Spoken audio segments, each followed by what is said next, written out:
جب یہ منظر دیکھا نا حضور نبی کریم صلی اللہ تعالی علیہ وسلم ارشاد فرماتے ہیں ارمی یا سعد فداک ابی و امی. یہ جملہ کائنات کے اندر میرے مصطفیٰ کریم صلی اللہ تعالی علیہ وسلم نے صرف سعد رضی اللہ تعالی عنہ کے لیے فرمایا. کائنات کے اندر کوئی ایسی ہستی نہیں کہ یہ جملہ مصطفیٰ نے اس کے لیے بولا گو. پوری کائنات تو یہ تو بولتی گئے حضور کے خاطر یا رسول اللہ فداک امی و ابی, یا رسول اللہ میرا ابا بھی تو تے قربان ہو جائے, میری اماں بھی تو تے قربان ہو جائے. لیکن واحد شخصیت ہے جس کے بارے میں میرے مصطفیٰ نے فرمایا اے سعد جو کام تم کر رہے ہو یہ کام مجھے بڑا پسند آیا.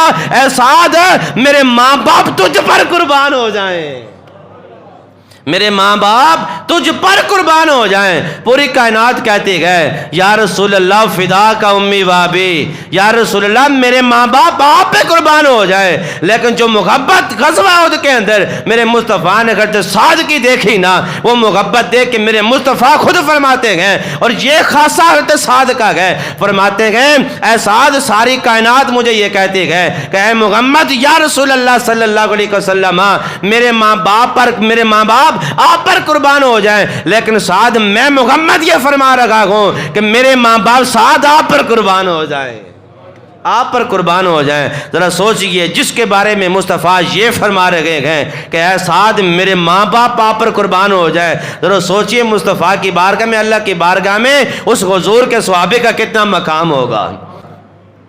احد پہاڑ کے اندر پہلی دفعہ تو مسلمانوں کو بڑی فتح ہوئی. حضور نبی کریم صلی اللہ تعالی وسلم نے حضرت عبداللہ بن جبیر کو اور 50 صحابہ کو حکم عطا فرمایا کہ یہ جو پہاڑ ہے نا, 2 پہاڑ تھے, درمیان میں ایک راستہ تھا, اس کو درہ کہتے ہیں.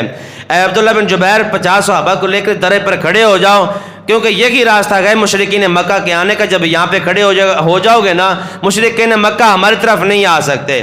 حضرت عبداللہ بن جبیر اپنے 50 صحابہ یاروں بیلیوں کو وہاں پہ لے کے کھڑے ہو جاتے ہیں درے پر, اور جب یہ سارے کافر اپنے لشکر کو لے کے آتے ہیں نا, دیکھتے ہیں کہ صحابہ یہاں پہ موجود ہیں, صحابہ یہاں پہ موجود ہیں اور رکھوالی کر رکھے گا درے کی, دیکھا اور بھاگ گئے, مال غنیمت بھی چھوڑ گئے, دور بھاگ گئے. یعنی بھاگتا وہ گیا جس کو شکست ہو, بھاگتا وہ گیا جس کو شکست ہو. اور یہاں پر کچھ لوگوں نے یہ بھی بکواس کی کہ غزوہ احد کے اندر صحابہ کو شکست ہوئی. میں نے کہا صحابہ کو شکست نہیں ہوئی, شکست اس کو ہوتی ہے جو میدان چھوڑ کے بھاگ جائے. میں نے کہا تاریخ کی کتابیں اٹھا کے دیکھ لو, نہ بدر میں میرے مصطفیٰ کے یار بھاگے, نہ احد کے اندر میرے مصطفیٰ کے یار بھاگے. میں نے کہا جو بھاگ جائے وہ شکست یافتہ ہوتا ہے, جو ڈٹا رہے بے شک وہ نقصان اٹھا لیتا ہے, جو ڈٹا رہتا ہے وہ شکست نہیں بلکہ وہ کامیاب ہوتا ہے, وہ کامیاب ہوتا ہے. میرے حضور کے صحابہ ڈٹے رہ گئے. مشرکین مکہ آئے, دیکھا حضور کے غلام کھڑے گئے, مال غنیمت چھوڑا, مال توڑ چھوڑا اور واپس بھاگ گئے.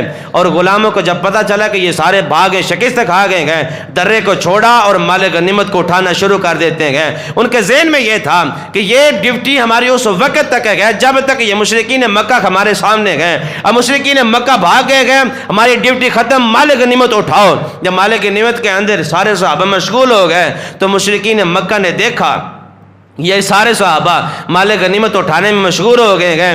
تو ابو سفیان جو تھے نا, اس نے سارے اپنا مشرکین مکہ کو بلایا کہ ابھی ہمارے پاس موقع ہے, دوڑ کے آؤ مسلمانوں پہ حملہ کریں, مسلمانوں کے اوپر حملہ کریں. اب سارے مشرکین مکہ ابو سفیان کے پیچھے دوڑ کے آ جاتے ہیں اور مسلمان صحابہ کے اوپر حملہ کر دیتے ہیں. کافی نقصان ہوا.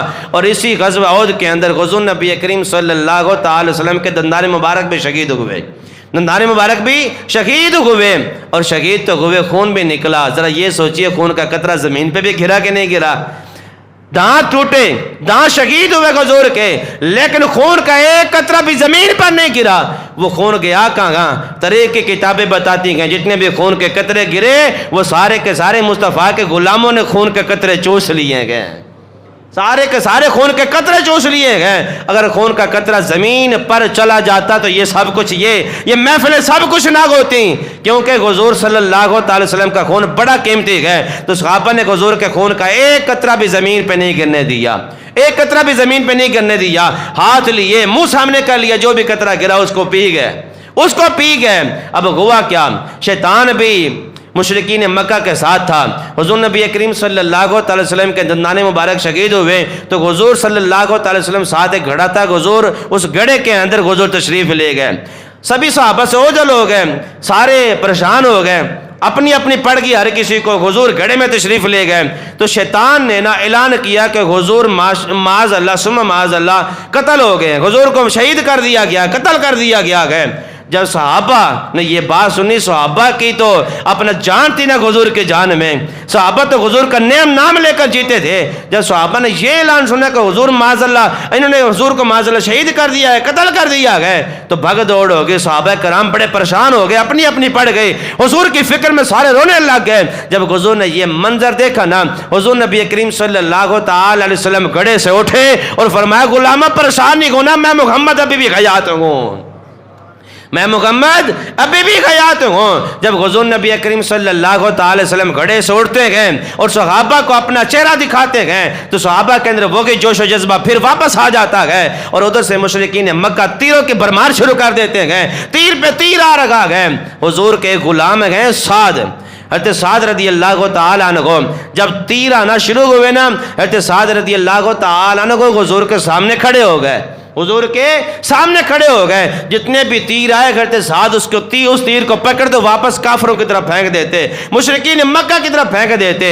ایک تیر آیا پھینک دیا, حضور منظر دیکھ رہے گئے. دوسرا تیر آیا, حضرت سعد نے پکڑا پھر پھینک دیا کافروں کی طرف, حضور پھر بھی یہ منظر دیکھ رہے گئے. تیسرا تیر آیا اور حضور پھر بھی منظر یہ دیکھ رہے گئے کہ میرا سعد مجھ سے کتنی محبت کر رہا ہے اور کتنی جدوجہد کر رہا ہے کہ تیر میرے مصطفیٰ کے کہیں جسم میں جا کر پیوست نہ ہو جائے. تیسرا تیر آیا, حضرت سعد نے وہ تیر بھی پکڑا اور کافروں کی طرف پھینک دیا. جب یہ منظر دیکھا نا, حضور نبی کریم صلی اللہ تعالی علیہ وسلم ارشاد فرماتے ہیں ارمی یا سعد فداک ابی و امی. یہ جملہ کائنات کے اندر میرے مصطفیٰ کریم صلی اللہ تعالی علیہ وسلم نے صرف سعد رضی اللہ تعالی عنہ کے لیے فرمایا. کائنات کے اندر کوئی ایسی ہستی نہیں کہ یہ جملہ مصطفیٰ نے اس کے لیے بولا ہو. پوری کائنات تو یہ تو بولتی ہے حضور کے خاطر یا رسول اللہ فداک امی بابی, یا رسول اللہ میرا ابا بھی تو تے قربان ہو جائے, میری اماں بھی تو تے قربان ہو جائے. لیکن واحد شخصیت ہے جس کے بارے میں میرے مصطفیٰ نے فرمایا